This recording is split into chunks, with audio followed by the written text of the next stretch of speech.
The paper reports that two of the male prostitutes were given a late-night tour of the White House last year.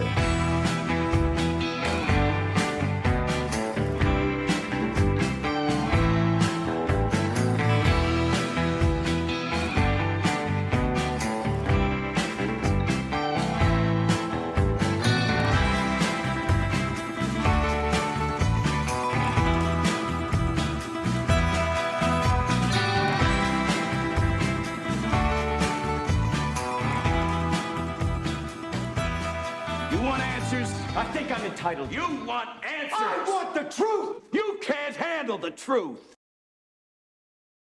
Greetings. Welcome to the Nick Bryant podcast. Today, my guest is Republican political operative Roger Stone. Roger, how are you doing today?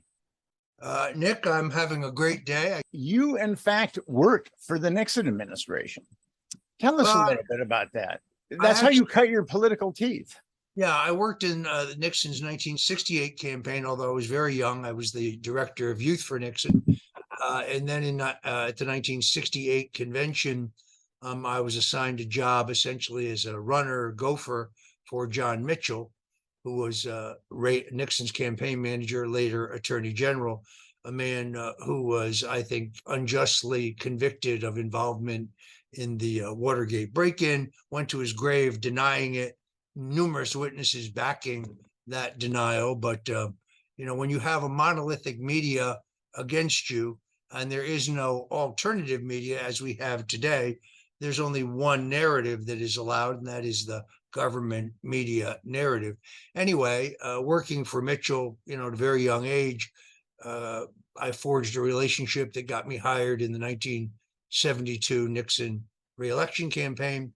Through that campaign, I met John Sears, later got me hired working for Governor Ronald Reagan in his 1976 challenge to Gerald Ford.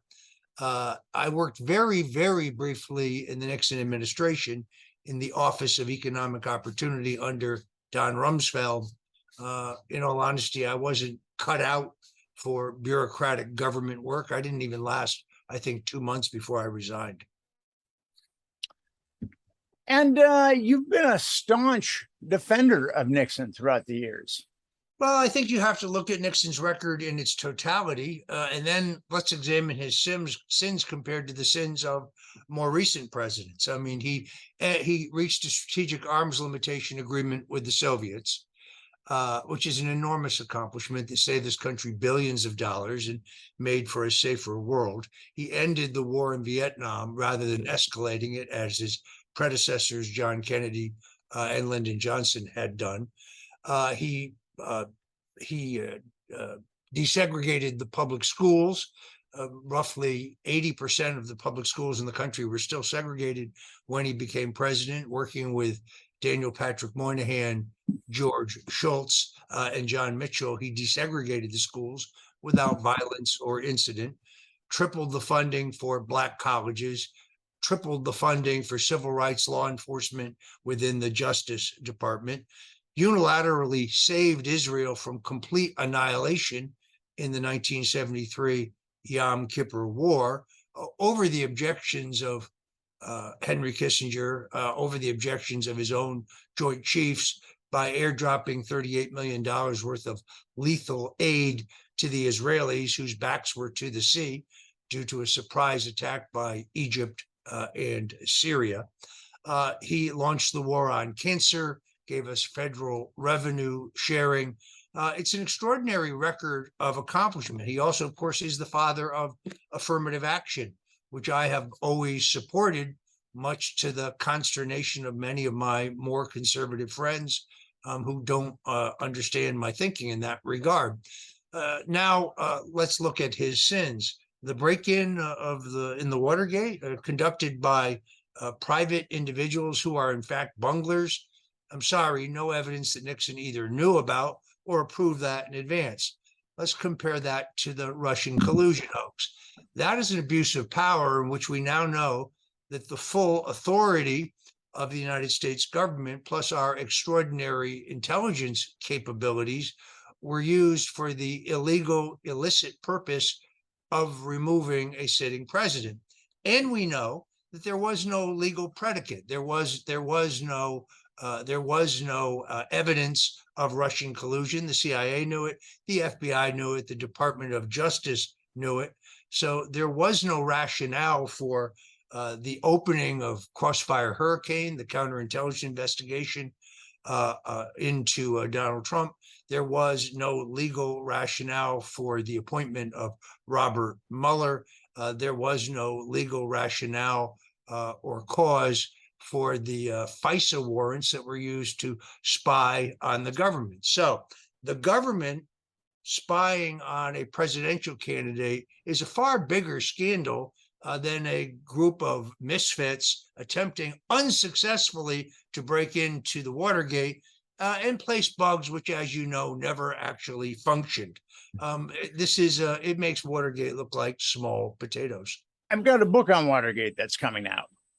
And I definitely show that Watergate wasn't what it is hailed to be. And it's interesting, Nixon is looked upon as the Antichrist. But there was an article by syndicated columnist Mark Shields that called him the last liberal president. And Shields noted that Nixon championed a guaranteed minimal family income of $5,500 for every family. He had a comprehensive welfare reform, and he also provided free child care. He increased welfare spending by 131%. He increased education spending by 50%, and he actually lobbied for universal health care, which was shot down by Ted Kennedy and the Democrats. He created the Occupational Safety and Health Administration, OSHA, and also the Environmental Protection Agency. So when people look back at Nixon, they just see this monolith of evil, but he did, in fact, do some very good things. Although where I disagree with him is he supported Suharto and Pinochet, and I think the policies in Vietnam ultimately led to the Khmer Rouge. So with Nixon...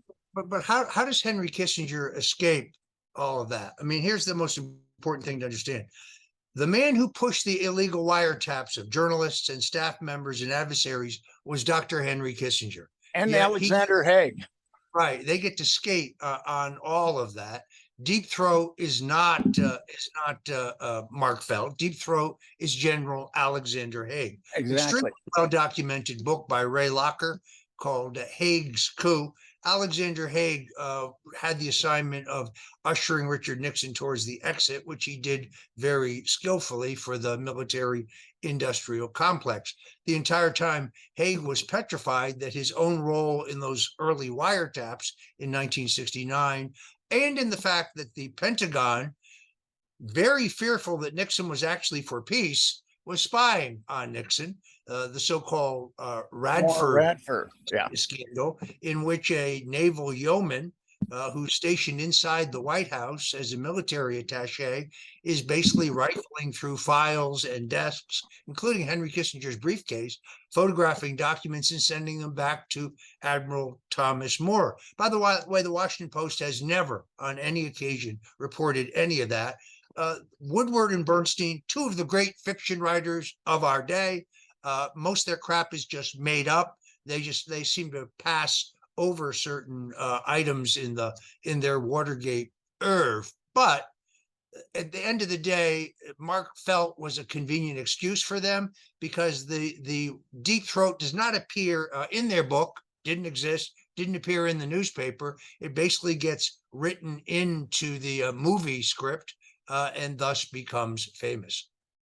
Well, what's interesting is Ben Bradley, the executive editor at the Washington Post, definitely had major CIA connections that he lied about.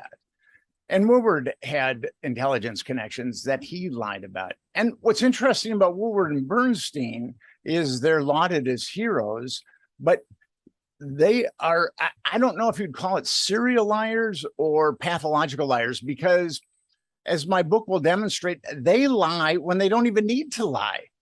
It's kind of mind-boggling. Yeah, I agree with that assessment. Let's take, for example, Bob Woodward's insistence that Bill Casey, when hospitalized, who had been the CIA director under Reagan, confessed his involvement in Iran-Contra. At a time, I interviewed Casey's wife and his doctor. Casey had had a debilitating stroke and no longer had the capacity of speech at the time that Woodward claimed that he alone heard this confession. Bob Woodward just makes it up as he goes along. There's nothing there honorable or laudable. By the way, he pulled strings to get Ray Locker fired at USA Today when Locker published a book exposing the fact that Al Haig was really deep throat. So, I mean, Bob is a malicious guy. At least, however, he still has his money. Carl blew all of his money on blow and hookers, while unfortunately, Bob, I guess, put his money into real estate. Carl definitely had some lower chakra predilections that that fame definitely exacerbated. Who's really interesting in the Watergate affair, and who has been lauded, and there'll be hagiographies about him, unfortunately, is John Dean. And John Dean was one of the prime movers of the Watergate break-ins. And it is true that Nixon did not know about Watergate. And John Dean threatens to sue everyone. It's kind of funny. He beats on his chest and threatens to sue. And actually, you tried very hard to have John Dean sue you. My name is Roger Stone. Actually, my dog's name is Millhouse. This is a question for Mr. Dean. Two decorated New York police officers, Anthony Ulasewicz and Jack Caulfield, both write in their memoirs that you ordered them to case out the Watergate 6 weeks before the first break-in. It's not true. Jeb Stuart Magruder testifies under oath that you were pushing the Gemstone plan that included the break-in. Watergate burglar James McCord testifies for both the Watergate special prosecutor and the Senate Watergate committee that you were among those pushing, planning, and executing the Watergate. Didn't you order the Watergate break-in? Didn't you suck Richard Nixon into the cover-up to cover up your own crimes? And before I finish, because I know Texans love the First Amendment and free speech, I will be circulating a flyer with 12 other questions that you don't want to answer. Roger, thank you. Roger, come and take the answer, please. I'm standing right here. Just as Lyndon Johnson did not kill JFK,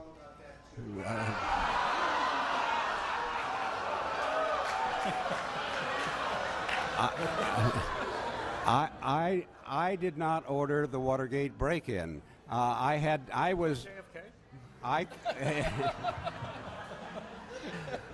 No one could have been more amazed than I, who had actually tried to turn it off on 2 occasions, that there would Liddy's plans I had shot down. Now, I know you like to write books of fiction. That's fine. Actually, I've moved yours to the Fiction Center in Barnes & Noble. Well, everybody who has read your book has told me it's a good book of fiction. I like to deal with facts. I like to deal with primary sources, not secondary sources. If and maybe when we go to court, we will sort this out. I welcome that opportunity because truth is the ultimate defense. Okay. Yeah, I've written 2 books on Watergate, Nixon's Secrets, and then The Rise and Fall and Rise of Richard M. Nixon. I'm also very familiar with Jeff Shepard's exposure of John Dean. More recently, Dwight Chapin exposes him. John Dean is the man who planned, pushed, covered up, and then lied to Nixon for 19 straight months about Watergate. He could sue me if he wants, but unlike everybody else who's folded, I would not fold. I would look forward to his depositions. His last depositions did not work out too well when Gordon Liddy and he went to court. They didn't work out well at all. He says in one breath, well, if you want my version of events, you need to read Blind Ambition. But in the next breath, he said, I never actually wrote it. It was written by Taylor Branch. There's a lot of stuff in there that's wrong, but it's his fault. He also claimed that his editor, the famous Alice Mayhew, one of the most legendary book editors of all time, was responsible for a number of inserts in the book. She calls him a liar when he says that. John, and then of course there's the famous professor who changed the order of the conversations between Dean and Nixon to try to provide exculpatory information. Stanley Cutler. Dash. Yeah, that guy, Sam Stanley Dash. Cutler, is the professor I had in mind. Oh, He okay. writes a book in which even the New York Times reported this on page 1. He changes the order of the conversations between Nixon and Dean to try to absolve Dean. It's really tricky. Stanley Cutler was a Nixon hater, incapable of unbiased biography. Well, it's really interesting, and you know this, that there is a CIA blackmail operation, sexual blackmail operation at the heart of Watergate. And it's interesting that a book has recently come out called White House Call Girl by Phil Stanford, in which he's the main prosecutor or who represented the Watergate committee during the hearings was Sam Dash. And he just happened to be in that Madam Heidi Reichen, her black book. It's very interesting you point that out. First of all, There's a number of people that are in her black book. Yes, Lowell Weicker, the senator who, by the way, took more illegal cash under the table from Richard Nixon for his 1970 Senate race than any other candidate for the Senate in that cycle, emerged as a major critic of Richard Nixon. His name is in the little black book of the madam running the CIA's blackmail operation. So that gives you some context as to why he was interested in burying the truth about Watergate. There's a whole fascinating counter narrative there. Phil Stanford's book, White House Call Girl, truly excellent. I recommend it to anyone who's trying to understand Watergate. I mean, in all honesty, Nick, I think that there are several things going on at once. It's kind of like Rashomon. So Bob Haldeman clearly does not know in advance about the break-in. Nor does Ehrlichman. Nor does Ehrlichman. I think Mitchell thinks that he turned it off multiple times. He does not know that Jeb Magruder and John Dean have moved ahead.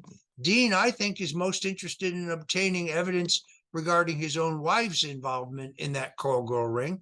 We know that Eugenio Martinez, now still alive and living in Miami, 93 years old, I believe, has with him when he's arrested the key to the desk drawer where the portfolio of women who are available to escort out-of-town Democratic dignitaries is kept. He actually swallows the key in an effort to keep it away from the prosecutors. I think actually he tries to swallow the key, he gets punched in the back of the head by Carl Schaffler, who was waiting for the burglars. It's kind of an interesting tale, but Carl Schaffler was intelligence, and then he became a Washington, D.C. police officer. Yeah, so I mean, the point is they know about the Watergate in advance. The reason they know is because this ill-conceived plan leaks to the Central Intelligence Agency at the point that Gordon Liddy decides to bring Jim McCord and E. Howard Hunt into the picture. They immediately tell their case officers, their handlers, that their associates at the Central Intelligence Agency, what Nixon's people are up to, and the burglar team, as you know, is infiltrated. The CIA, of course, has a long animosity towards Nixon because of Nixon's curiosity about their involvement in the assassination of John F. Kennedy. In 1969, the Bureau refuses to turn over its records, both the CIA and the FBI, regarding the Kennedy assassination to John Ehrlichman, the president's lawyer. Very recently, you saw this on Tucker Carlson, although I think I wrote about it before anyone. There's actually an audio recording of Nixon confronting the CIA director in his office, in the Oval Office, in which he basically says, if the shit hits the fan here, remember, I know who shot John. Yes. There it is, laid right out there for the American public. It's funny how that particular Watergate era tape never gets any coverage. I call it the Who Shot John tape. Yeah, me too. And Richard Helms hated Richard Nixon. And as you talked about, there was actually the Joint Chiefs initiated an espionage ring against Nixon because he was clandestinely talking to the Soviet Union about strategic arm limitations talk, and he was opening up China. Correct. Nixon had a deep distrust of the CIA because he knew that prior to his famous debate with John Kennedy, they briefed Kennedy on the pending Bay of Pigs invasion.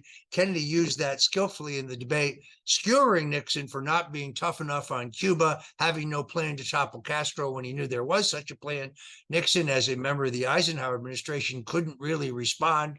This is one of the principal reasons why he hated the CIA, combined with the fact that he knew of their involvement in Kennedy's assassination, and he knew that they refused to turn over to him, the president of the United States, the proof of it. John Kennedy's nephew, Robert Kennedy, I think more recently, has been extraordinarily courageous in his public statements, indicating that all of his research, including the great book by Jim Douglas, JFK and the Unspeakable, really document the Central Intelligence Agency's involvement. The problem in analyzing the Kennedy assassination, it depends on which lens you look at. Those who say it was done by the CIA are correct. Those who say that it was done by the mob, they're also correct. Those who say Big Texas Oil was involved, they're also correct. Those who say the international banks upset about John Kennedy's insistence on a silver-backed dollar, they're also correct. But there's only one man who has the ability to maneuver John Kennedy to Dallas. There's only one man who can dictate the motorcade route through Dealey Plaza rather than the freeway, and that is the man who orchestrated the entire thing, Lyndon Baines Johnson. My book, The Man Who Killed Kennedy, The Case Against LBJ, doesn't say the CIA didn't do it, doesn't say the mob didn't do it, doesn't say Big Tex. In fact, it points out that there's a plot involving all of them. But Johnson has a unique relationship with every one of them. As the Senate Majority Leader, Johnson takes the unusual step of appointing himself as a member of the Senate to the Subcommittee of Defense Appropriations, where the CIA black box budgets are prepared. He triples the funding for the FBI during his tenure at the Senate. He has a unique relationship with organized crime because he's on the pad with Carlos Marcello, who is paying Lyndon Johnson to protect his illegal gambling dens in San Antonio, Houston, and Dallas. He has a unique relationship with the Secret Service, where John Rowley, the director of the Secret Service, who violates all of his regulations when Kennedy is in Dealey Plaza, gets his first federal job under the tutelage of Congressman Lyndon Johnson. So if anyone wants to understand the broader picture of the Kennedy assassination, I strongly suggest The Man Who Killed Kennedy, The Case Against LBJ. You know, Nick, when I wrote that book, 6 publishers turned me down, told me it had no commercial appeal, no one would ever buy it. It almost immediately became a New York Times bestseller, and it may yet put my great-grandson through college.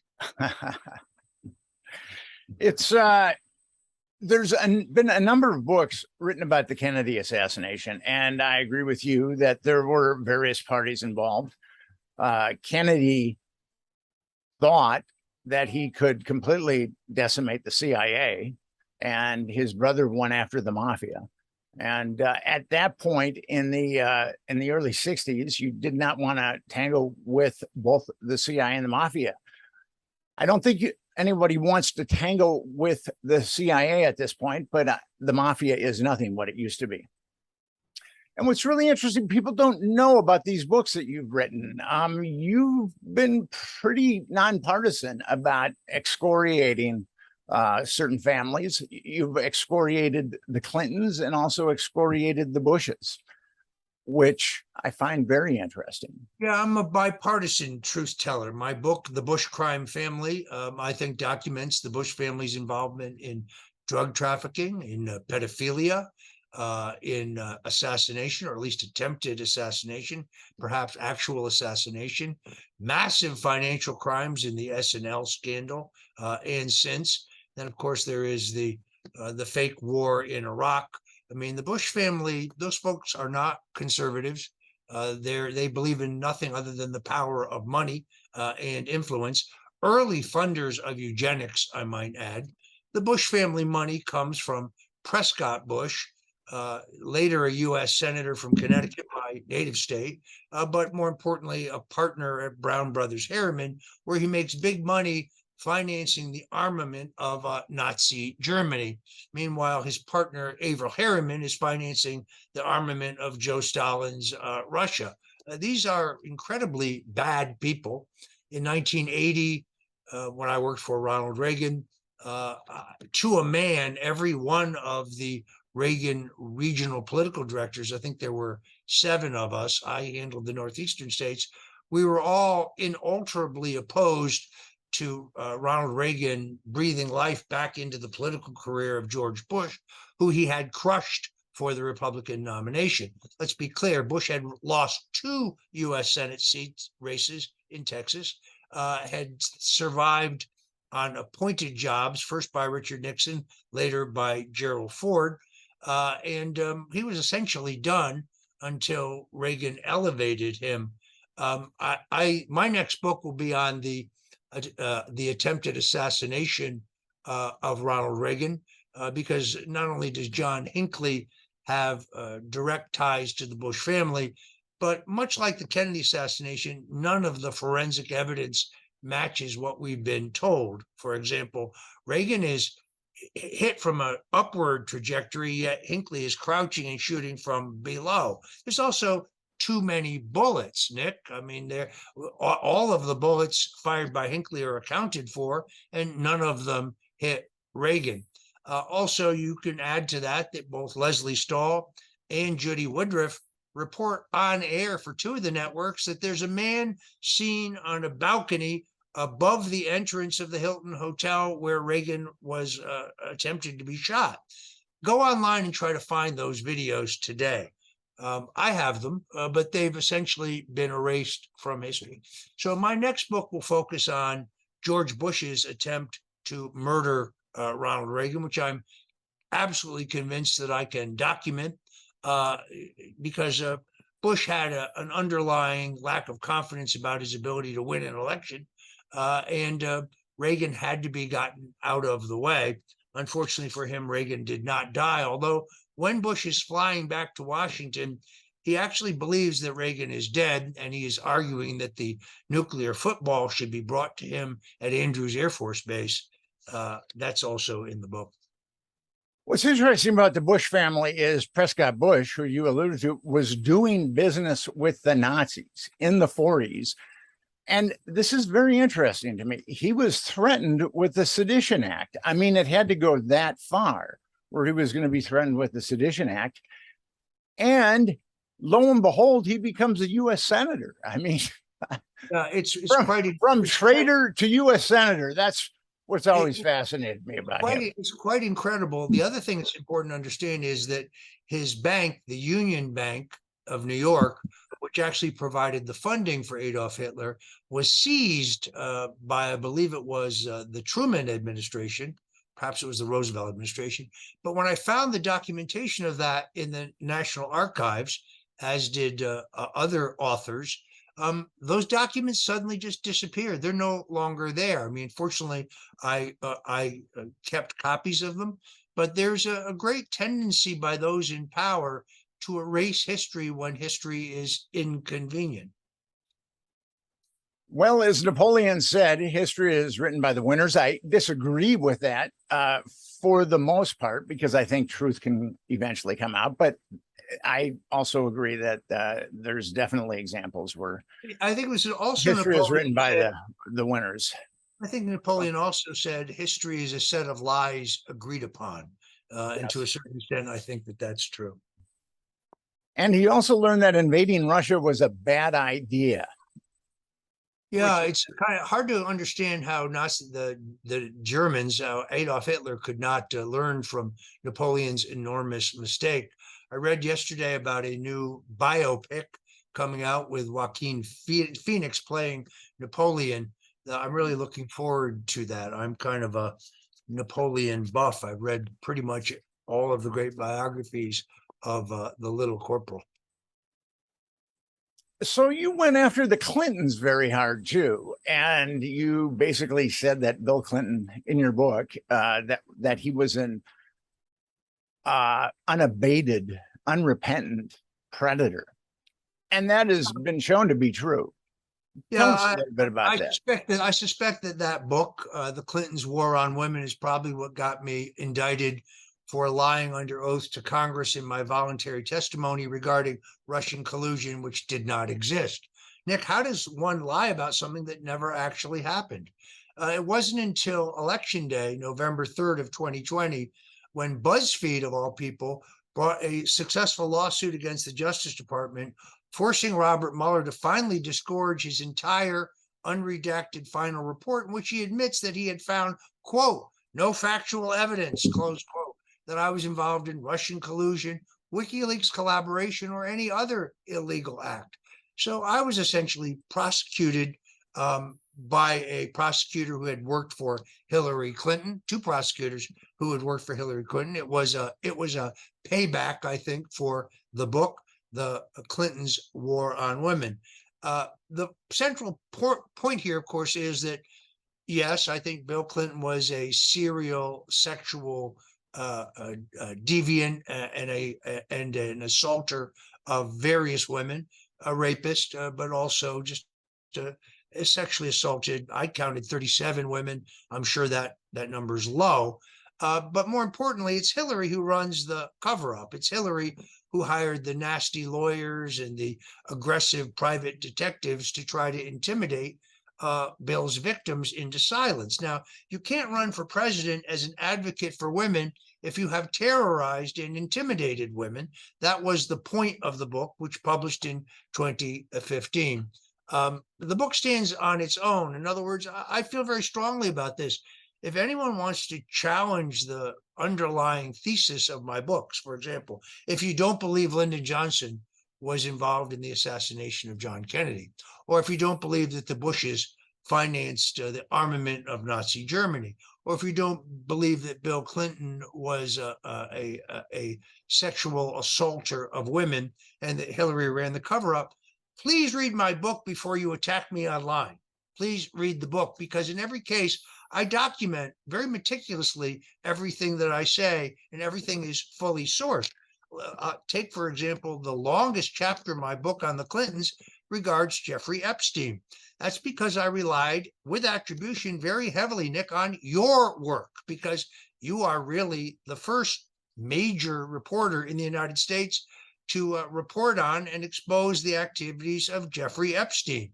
And my hat is off to you for that. That is extraordinarily courageous reporting. And you really are the guy in the United States who broke that story. I give great credit for this woman reporter at the Miami Herald, whose last name is Brown, for staying with the story as long as she did, because she made a fundamental judgment that justice was never served in Epstein's case, that he got a slap on the wrist, after which he went right back to his practices of sexually trafficking and exploiting minors. And it is really only her doggedness that caused him to ultimately be charged. I'm not among those who believe he killed himself, but at least the story progressed. He did not get away with what he had done. None of this would have been possible, Nick, if you hadn't broken this story. I think it was for Gawker at the time. Yes, I put his black book up on the internet in 2015. I had that black book for 3 years, and I had tried to peddle it to the mainstream media.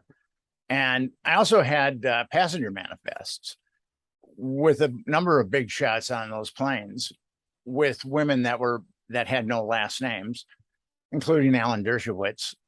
It was with women that had no last names, even though he had said previously that he only flew with his wife and child. So what's interesting, this is a good opportunity also for me to say there's a narrative out there on the internet that I visited Epstein's island and I was seen wearing a bull mask. Let's be very clear.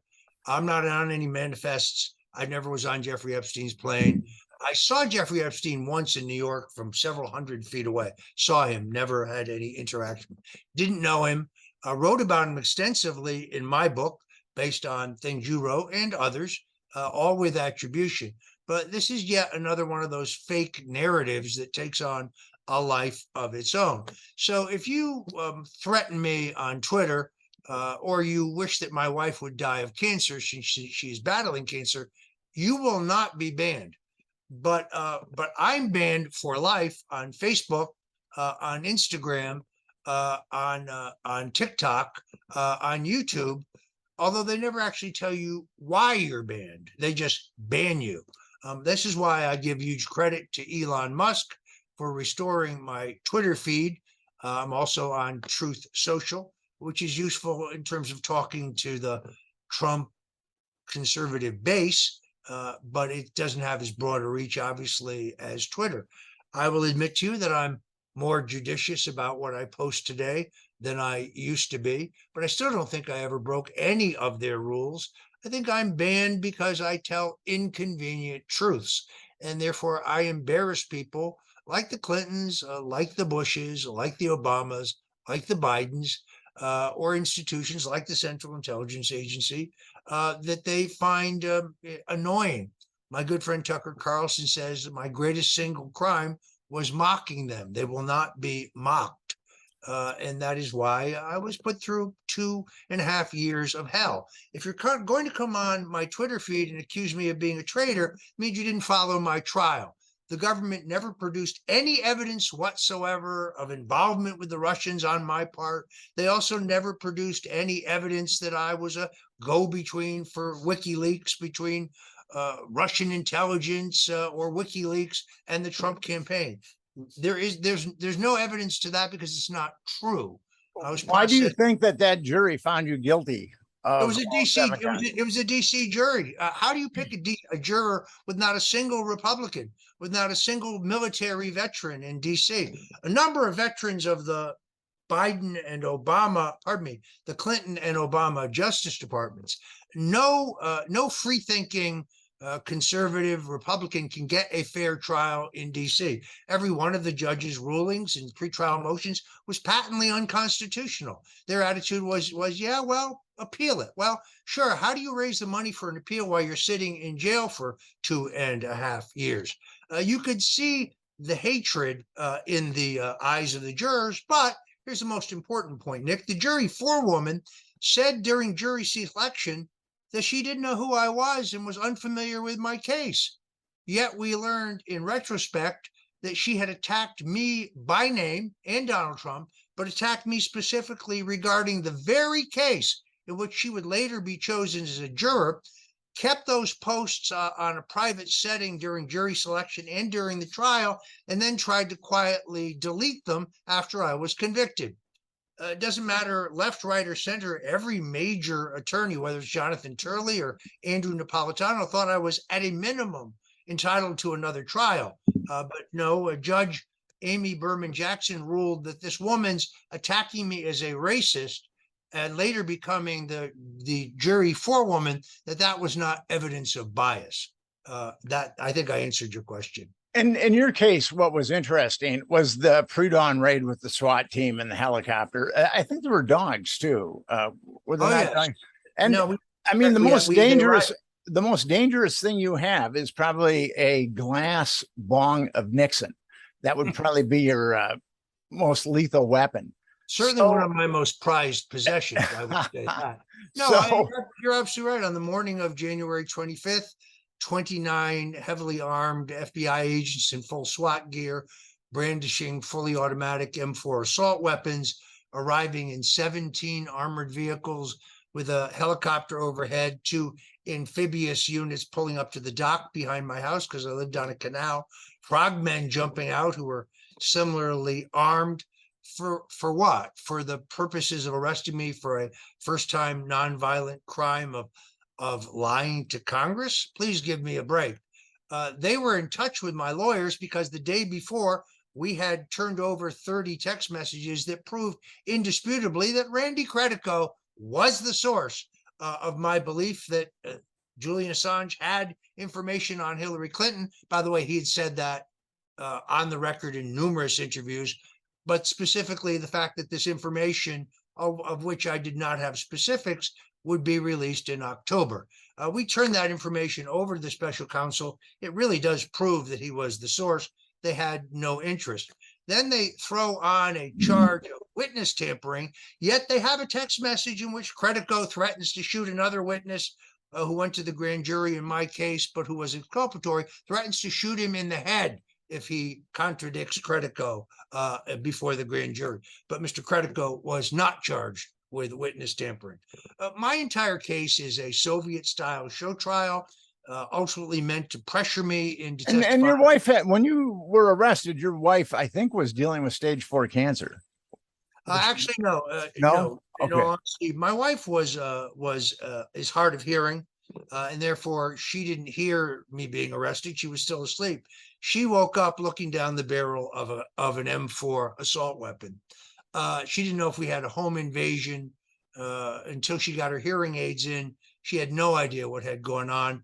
She was my rock during the 2 years that I was subjected to the most invasive legal proctological examination you can imagine, plus a horrific trial in which the judge violated all my rights. Judge Berman says in her 55-minute dressing down of me at sentencing, "You have been convicted of lying to cover up for Donald Trump." Your Honor, cover up what exactly? What is it I was covering up? Now Judge Jackson's in kind of a bind. She ruled that a former president, Bill Clinton, can do anything he wants with presidential records, including keeping them in his sock drawer. But wait a minute, that's not the position of Jack Smith and his prosecutors. So if Donald Trump is charged in D.C., I don't think that case will be going to Judge Berman Jackson. So you had this pre-dawn, right? Who do you think was the prime mover? Because there's arresting someone and then there's arresting someone, and you were arrested. Nick, we know. I was arrested at 6:06. At 6:11, a correspondent at CNN sends by text my sealed indictment, which isn't unsealed for 3 hours, to one of my attorneys. It has no court markings on it, has no timestamp. That's because it was sealed. But if you open the metadata tags, you have the initials of the man who wrote it, Andrew Weissman. He is therefore the man who tipped off CNN. He is therefore the man who set up the raid on my home. All of this is highly illegal, by the way, but Judge Jackson had no interest in that when it was raised by my attorneys. Weissman continues to point to the Enron prosecution as some kind of gold standard. Dude, you reversed on every count and you were accused by the judge of prosecutorial misconduct. You destroyed Enron, but more importantly, he destroyed Arthur Andersen. He cost thousands of families their livelihoods. Harkening back to his days as a Brooklyn prosecutor, where he lied to cover up for Sammy the Bull. I know a number of widows and daughters and sons of mobsters who were murdered by Sammy, but who walked on those murders thanks to the false testimony of Andrew Weissman. Then, of course, there's his conduct during the Mueller investigation, where he knows that the cell phones of the various prosecutors are under subpoena by John Durham, but he erases the memory of them anyway. I'm so tired of this guy talking about the rule of law. Andrew Weissman has violated the law more than probably any prosecutor in U.S. history. By the way, there's a documentary and a book coming out entitled Pitbull, the real Andrew Weissman story. I think people will find very interesting. And who wrote Pitbull? I'm under a confidentiality agreement at this point, but it is an active project. I think the manuscript will be done shortly, along with the screenplay. I think it's an intriguing story that's never been told in any one place. Mr. Weissman has blocked me and most of my friends on Twitter. He doesn't like any questions being asked about his criminality. He's too busy talking about Donald Trump. Netflix had a documentary about you, Get Me Roger Stone. What did you think of that documentary? Well, unfortunately for me, I think it's a pretty good documentary. I mean, all I did was cooperated. So first of all, I made not a penny off of this. probably a contributing factor to my indictment. I think it's a pretty balanced portrait. Unfortunately for me, Robert Mueller is so addled. He saw it. He thought the title of it was Get Roger Stone, and he certainly tried. But I'm right here on the Nick Bryant show. So It's interesting. In that documentary, you said that fame goes through 4 cycles. Who's Sure. Roger Stone? Give me Roger Stone. Who's Roger Stone? Or if you're an actor, who's such and such? Give me such and such. Give me a younger version of such and such. yeah, the Who's four such- stages are who is Roger Stone? Get me Roger Stone. Get me a Roger Stone type. Who is Roger Stone? There's the 4 phases. I'm bypassing all of that. Who is Nick Bryant? And I want nothing to do with Nick Bryant. Well, unfortunately for you, there's another Nick Bryant. Yes. Who's not you, but who's also like you, an author. There is a great book by that Nick Bryant and called A Bystander, which documents the fact that John F. Kennedy did nothing whatsoever during his presidency for civil rights. He had good intentions, but his vice president, Lyndon Johnson, talked him out of it, saying, look, the old bulls in the Senate, they're all Southerners. They'll kill your budget. They'll kill your program. You're going to have to wait till a second term to do anything on civil rights. Now, Lyndon Johnson, as a lifelong segregationist, as a man who wrote the Southern Manifesto opposing integration, although he himself did not sign it because he was planning to run for president, but he wrote it and he rallied the votes to try to defeat the 1958 Civil Rights Bill. When Vice President Richard Nixon is the man who Martin Luther King wrote, is the guy who pulled together the votes to pass the most significant, actually the only significant civil rights legislation up until that time. Johnson was reserving civil rights for himself. The irony that he's now known as the president of civil rights is a joke. He used civil rights as his cover to go more deeply into Vietnam with the progressive left within the Democratic Party. But he's a hypocrite. He opposed every act of desegregation, voting rights, open fair housing laws, voting rights laws through the 50s and right up until his presidency. Unfortunately, the Great Society was effective, but all that money got siphoned to Southeast Asia to fight a war, which was very unfortunate. So I'm not a Republican. I'm not a. He's Go also ahead. Go ahead. He's also the first president who allows the government to borrow from the Social Security Trust Fund, which is really the beginning of the end for the country financially. Go ahead. I'm not a Republican or a Democrat, so I do not have a dog in the 2-party fight whatsoever. But we were talking about Epstein and Donald Trump. Donald Trump had William Barr as his attorney general. And it's interesting. The Franklin scandal, that trafficking network, was covered up by Richard Thornburg, who was initially the attorney general for Bush 1. And then he went to go run for Senate. And then William Barr took over. And then Trump had him. And William Barr is a dirty, dirty guy. And he did nothing to go after the Epstein perpetrators. In fact, he covered it up like he covered up the Franklin scandal. Well, I make the case in my book that Bill Barr was actively involved as an attorney for the CIA in the cocaine trafficking operation into Mena, Arkansas. After the Congress in the Boland Amendment cut off funding for the Nicaraguan resistance, it was Bill Barr who oversaw the illegal trafficking of millions of dollars worth of cocaine into Mena. They tried to traffic into Louisiana initially. The governor and the state police wouldn't have it. Then they tried to traffic into Texas. The governor and the state, the Texas Rangers wouldn't have it. Finally, they found a mailable governor more than willing to take his cut. That was, of course, Bill Clinton. All documented in both my book, The Bush Crime Family, also documented in my book, The Clintons' War in Women. Bill Barr oversaw that operation.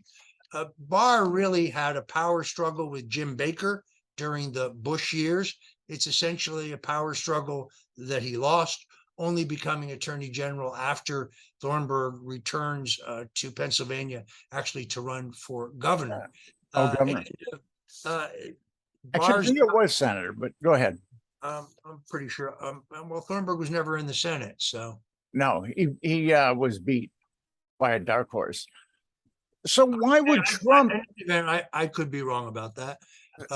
He had been governor. Why would Trump invite someone that's so dirty over many years as his attorney general? That's excellent question. I think that's perplexed me. Yeah, excellent question. I think the answer is because Barr had been insufficiently vetted. So somebody gave Trump a law review article that Barr had written, in which he was harshly critical of Robert Mueller and the Mueller investigation. And on that basis, and on that basis alone, Trump appointed Bill Barr. Had he looked any deeper, I think he would have found what you and I both know about Barr's background.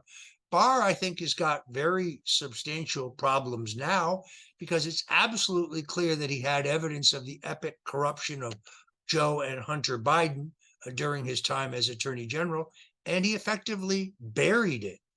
And he has no explanation for that. So these unrelenting attacks on Donald Trump by Bill Barr, who insists that there was no evidence of election fraud, but the U.S. attorney in Philadelphia disagrees with that. He found such evidence, but he was ordered by Bill Barr to drop his investigation. That's just one of many, many examples. As you correctly say, Barr is a bad actor. By the way, the narrative that Barr interceded with the prosecutors in my case to get me a lighter sentence is patently false. Barr was told that a sentencing recommendation within the federal guidelines, somewhere around 3 years, would be made.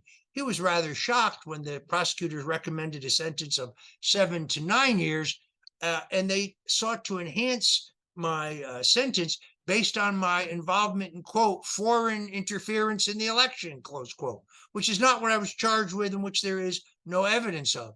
They also claimed falsely that I threatened to kill a federal judge. That's not true either. I've addressed all of this. You've done some highly negative things, but I'm not aware of you being homicidal. I might be missing something, but no, I had posted an image of the judge on social media, and in the upper left-hand corner, very tiny, is the logo of an organization that had originally published it.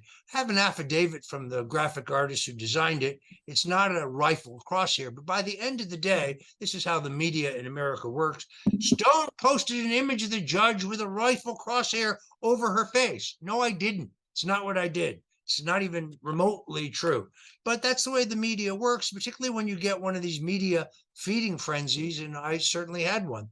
The most disheartening thing about this whole experience, other than the debilitating cost to my family and the fact that it's virtually the instant I was pardoned, my wife was diagnosed with very aggressive stage 4 cancer, which, thank you, Jesus, she's now in remission for almost 2 years, is the fact that so many reporters with whom I had good personal relationships, with whom I had been a trusted and valued source, turn on you with a viciousness that is very hard to explain. I could name names, but I'm not going to. I've heard people call journalists whores, but I think that denigrates prostitution. Yeah, I think that is disrespectful to the whores. It is. Now, I read accounts of you. He's not right about everything, but Sean Hannity is right when he says journalism is dead in America. I mean, Nick, there's a handful of people like you who are out there still reporting the truth. You're not a Republican. You're not a Democrat. You're not a liberal. You're not a conservative. You're a reporter. You report the facts as you find them and verify them. There's a handful of people who do that. That's why I'm willing to do your show, because everything I've ever read, and I read your book on the Franklin scandal, I've read, I think, virtually everything you've written. Everything that you have written checks out. You don't show up with an agenda and decide what the book's going to be conclude before you've written it. You do the work. There aren't many journalists who do that anymore. There used to be many. There are none now. It's interesting. So I've read accounts of you finding religion. How did that come about? Well, when you are facing annihilation, when you're 68 years old with a lifetime history of asthma and the Bureau of Prison wants to put you in a prison in which they absolutely insist there are no COVID cases. But the Black woman who is the head of the prison guards union contacted my lawyer and said, there's 200 active cases here in the prison, and there's going to be more because there are outstanding tests for which we don't have results, but there are sick people. They were lying to try to get me into that prison where I was supposed to die. That way I would never get to appeal.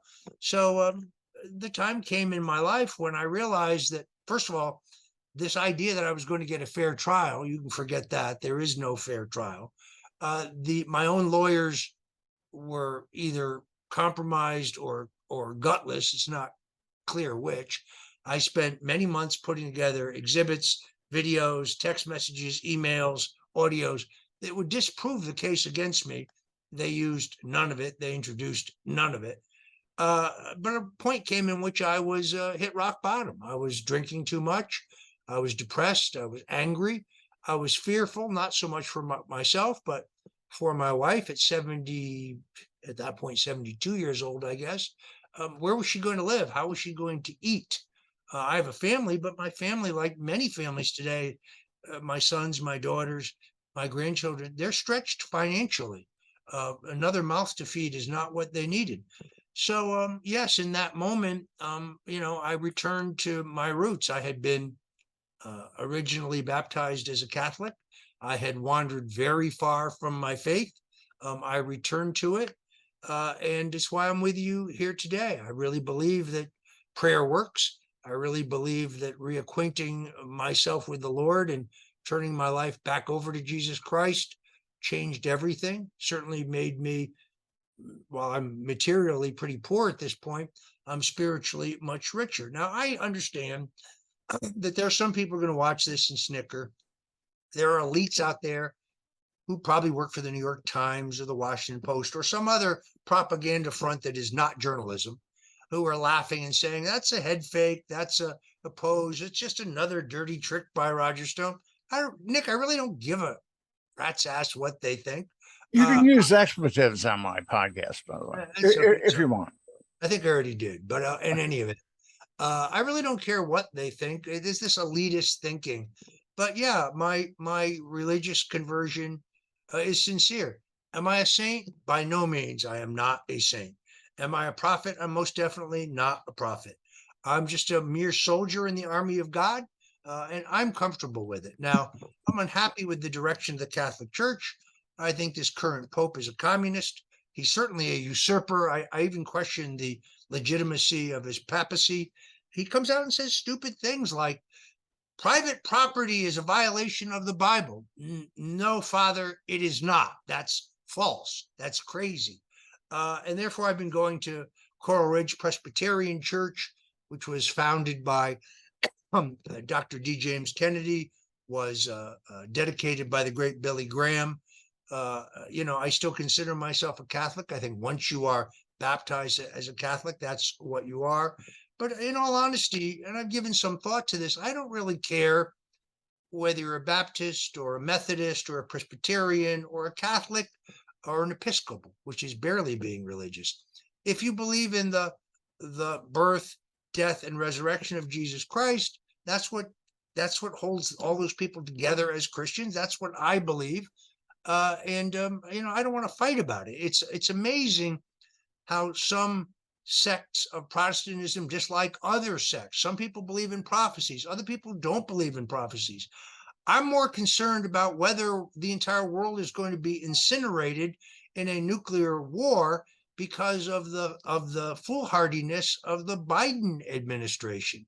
There are no peace talks going on. This is impossible to believe. The Ukrainians actually could have had two opportunities to end this war and end the killing. They were both vetoed in Washington. The idea that we're not even at the table, that there's no discussions going on to stop the killing, and now we're going to send cluster bombs to the Ukrainians. I think Congressman Matt Gaetz, in a bipartisan piece of legislation, moving to block these weapons of destruction is very smart. So I guess in some ways, I'm old enough to remember when the progressive left in this country was anti-war.